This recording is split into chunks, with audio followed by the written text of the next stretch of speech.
A maior pergunta que a humanidade já fez é: o que existia antes de tudo? Antes do tempo? Antes da matéria? Antes da luz? A Bíblia não começa com "era uma vez". Ela começa respondendo a esse mistério na lata. O texto afirma que antes do cronômetro universal começar a girar, já existia uma mente. Não o nada, mas alguém, uma inteligência eterna e incriada, que decidiu que o silêncio absoluto não seria a palavra final. De repente, a ordem é dada. Essa voz diz: haja luz, e a escuridão primitiva é rasgada. A partir desse momento, começa uma sequência de 6 dias de organização frenética. A atmosfera é criada, a terra seca emerge de um oceano global, e a vida explode em cores e forma. O palco estava sendo montado para algo específico. O Criador, então, forma os animais. E, por último, o ser humano. Mas aqui há uma diferença brutal.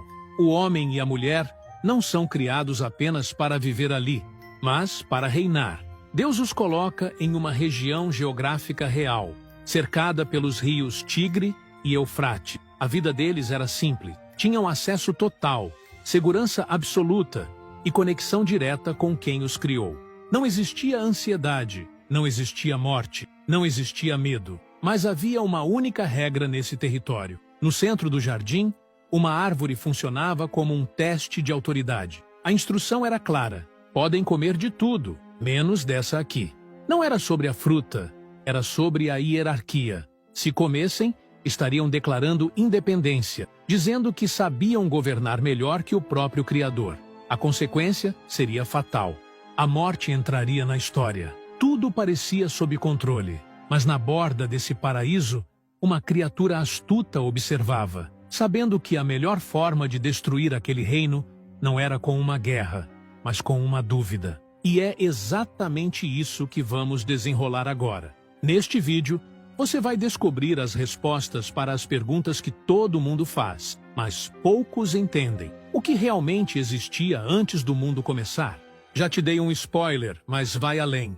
Por que, se tudo foi criado perfeito, hoje existe tanto mal, doença e sofrimento? A decisão de comer aquele fruto foi apenas o detonador.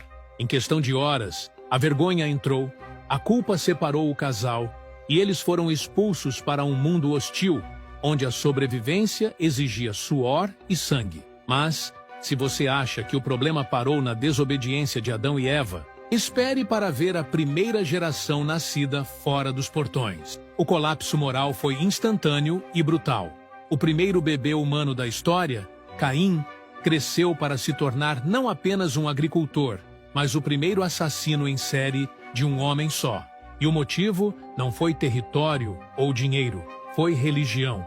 Ele e seu irmão, Abel, ofereceram sacrifícios a Deus. Abel trouxe um cordeiro, entendendo que o pecado exigia uma vida em troca. Caim trouxe vegetais, o fruto do seu próprio esforço. Quando Deus rejeitou a oferta de Caim, o ego dele não suportou.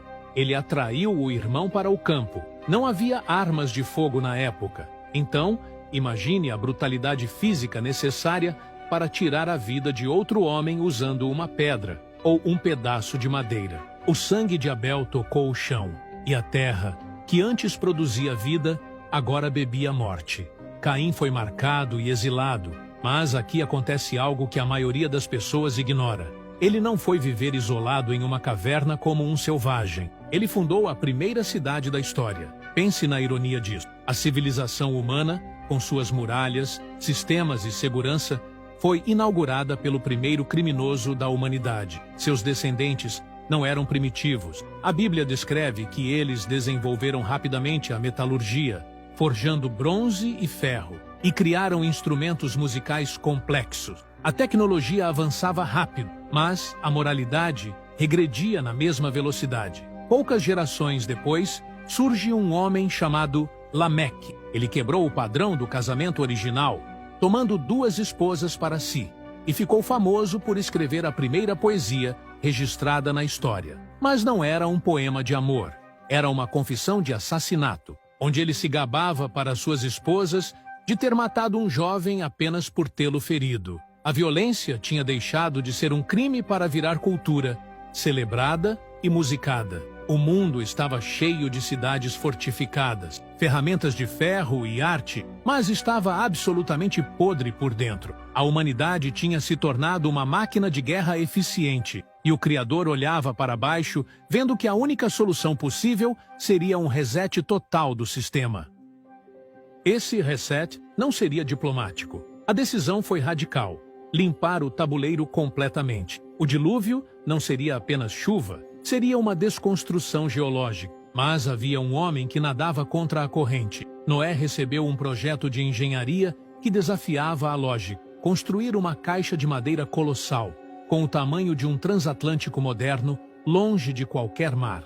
Durante décadas, ele e seus filhos cortaram árvores e montaram essa estrutura, enquanto a sociedade ao redor continuava brutal e indiferente. Então, os animais começaram a chegar, guiados por instinto, e a porta maciça da arca foi fechada por fora. As fontes do abismo se romperam. A água subiu até cobrir as montanhas mais altas. Tudo o que respirava fora daquele barco de madeira morreu. Quando a água baixou meses depois, a família de Noé saiu para um mundo silencioso e vazio. Era um recomeço. Deus fez uma aliança, colocando um arco-íris no céu como assinatura de que nunca mais destruiria o mundo com água. Mas o coração humano não tinha mudado. Séculos se passaram, a população cresceu e migrou para uma planície chamada Sinear. Em vez de se espalharem e povoarem a terra como Deus havia mandado, eles decidiram se aglomerar. Descobriram uma nova tecnologia, tijolos queimados e betume. Com isso, podiam construir mais alto e mais forte do que com pedra solta. Eles disseram: vamos construir uma cidade e uma torre que toque nos céus, para fazermos um nome para nós mesmos. Era o orgulho humano tentando novamente ocupar o lugar divino, agora com engenharia avançada. Deus desceu para ver a construção. Ele viu que, se o povo continuasse unido com aquela motivação rebelde, nada seria impossível para ele. A intervenção foi cirúrgica. Em um momento, o mestre de obras pedia um tijolo e o operário entregava argamassa, sem entender uma palavra. A comunicação entrou em colapso. O caos linguístico parou a obra imediatamente. As pessoas se agruparam por idioma e se espalharam pelo mundo, abandonando a torre incompleta como um monumento ao fracasso da arrogância humana. As nações nasceram ali, divididas e confusas. Mas o plano de resgate não parou. Deus agora mudaria a estratégia. Em vez de lidar com toda a humanidade de uma vez, ele escolheria um único homem, um idoso vivendo no meio da idolatria, para começar uma nação exclusiva. Se você fosse começar uma nação do zero para salvar o mundo, provavelmente escolheria um general jovem ou um rei poderoso com exércitos prontos. A estratégia divina foi o oposto exato.